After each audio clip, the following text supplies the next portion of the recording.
Both Monty Python's and Mel Brooks' modern portrayals of red-robed men with funny accents exploit the brutality and hatred derived from the Spanish Inquisition for laughs.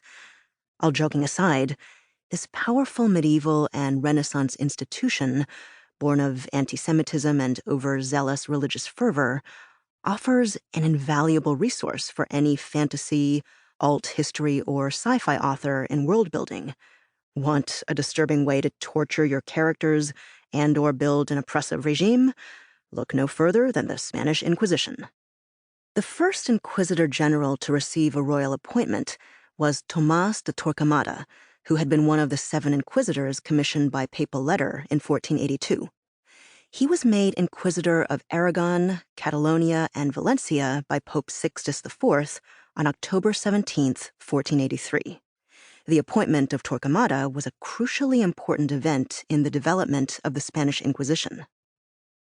Rigid and unbending, he would listen to no compromise of what he deemed to be his duty, and in his sphere he personified the union of the spiritual and temporal swords, which was the ideal of all true churchmen. Under his guidance, the Inquisition rapidly took shape and extended its organization throughout Spain, and was untiring and remorseless in the pursuit and punishment of the apostates. Henry Charles Lee, A History of the Inquisition of Spain, Volume 1, 174.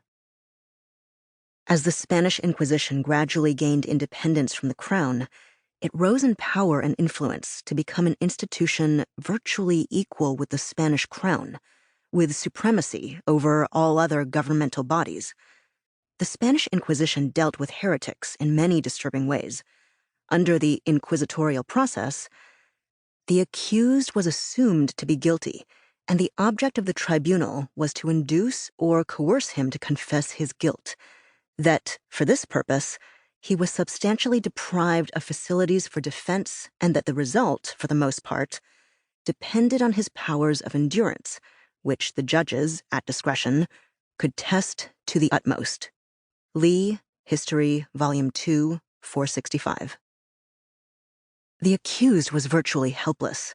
The individual was taken to a secret prison, confined to a cell, and excluded from all outside contacts for days, weeks, or even months, and left wondering about their fate. Inquisitors were not only attempting to punish the body, their holy mission of saving souls, though the means were quite questionable, was of the utmost importance. An inquisitional procedure was to be based on the ideal of the inquisitors being able to judge all cases based on truth, justice, and impartiality. The evidence of witness is scrutinized in the light of their character and quality, and those who are found to bear false witness are most severely punished. The accused, while detained in the prisons, are treated kindly and liberally according to their condition. The poor and the sick are abundantly furnished with food and medicines, and are favored in every way, and as time is the revealer of truth, cases are not hurriedly finished, but are prudently prolonged, as is requisite when there is such peril of the life, fame, and property, not only of the accused, but of his kindred. Lee, History, Volume 2, 483. The inquisitorial ideal remained only that, an ideal that was never truly attained. The holy mission of saving souls was attempted by inhumanely harsh methods, including the extraction of confessions by torture and various punishments for recompense.